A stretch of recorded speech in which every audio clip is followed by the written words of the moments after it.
Happy Halloween. Welcome to some science and art, a beautiful combination for this spooky holiday. We're going to be making some bubble prints. Super cool. And to do these bubble prints, which definitely could make for some great Halloween cards here, we're going to be using dry ice. Now, dry ice is very, very cold. It's negative 109 degrees Fahrenheit, which means that if you touch it, it's ice that could actually burn you, which seems totally counterintuitive, but it's not safe to handle with your bare hands. So Rachel, of course, has some nice tongs here. And this dry ice is really cool. It gets its name because when it melts, it doesn't actually turn into a puddle of liquid. It goes straight from its solid state into a gas state. So this process, which is called sublimation, going from solid to a liquid, is really cool. It's really cool. And when we add it to water, oh yeah. Well, how about we add it to this water? We can see that as it melts, that gas, which is carbon dioxide, is released. And it looks so spooky and so fun. And it's gonna help us with our little art project today. So what we're gonna do is we're gonna add some soap to this. And Rachel, can you tell us what are some other materials we might need as we get this started? Yeah, so we're gonna add the soap and that'll form the bubbles that we need to do this project. You'll find out if you add too much soap that your bubbles will kind of grow into a giant column. If you don't add enough bubbles, then you're kind of left with just the regular foam. We're getting there. We're also gonna use some ink. You could probably use any sort of food dye as well if that's what you have on hand.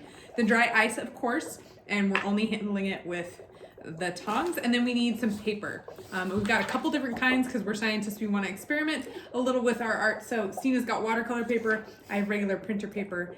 And we're going to just try this out. So we're going to use a pipette to add some dye to our tower of bubbles. And you can see that they're bubbles. And when they pop, you can see the carbon dioxide kind of being released. Yeah, and then that ink is just kind of sitting on the edges of those bubbles. So yeah, ink sits on the top, and so as we get kind of, maybe add a little bit more. Well, soap? No, I think more ice. More ice. This is what's fun, right? You can really spark the curiosity and mix colors. Oh yeah, see, we got much better bubbles now, so. Okay, add the ink. And I'm gonna add a little black ink. Ooh, get that carefully. Not a ton. I kind of like a little bit. I don't want it to pop too much, but just kind of color in between. And then we can print. All right, so I'm going to go in really quickly with the printer paper. And here's what we've made. Behind and look at your sleeve. Yeah, don't print my lab coat. Ooh, yeah. I like that a lot. Just add a little more that black ink and a little more pink ink. Yeah, I like it's almost every once in a while it almost like rolls off the bubbles I'm observing. I wonder what's happening there. I'm gonna keep adding to this one. Yeah, really kind of fun.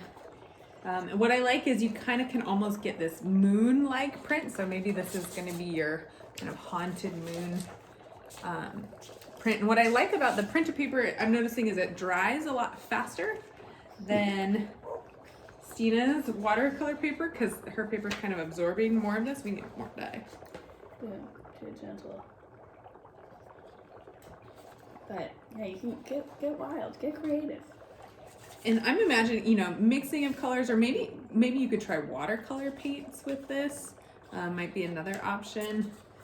Ink is what we had, so we're doing this. But you could try different layers.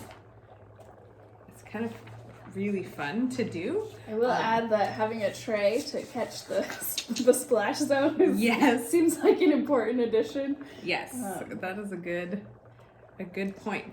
But really, there's no limit to what your creativity can produce here. We're just experimenting with colors, we're experimenting with the materials, with the procedure, and hopefully we end up with something cool. Sometimes it doesn't work out so great and you end up with something that's not very aesthetically pleasing, but you know what? But maybe you can transform it into something, and you learn something and you have fun.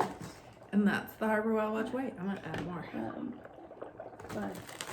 How big of a tower can you get? We need more soap. Okay. Yeah, why not? Oh, that's really cool. To make it fun tower. Ooh, yeah. This is great. I love when I pop the bubbles, that carbon dioxide gas gets released. So it is totally, you can, unless you want your hand, my hands are going to be pink and black now. But, oh, look at that big bubble. Anyways, have so much fun with this experiment. Have a happy Halloween. Science with you next time.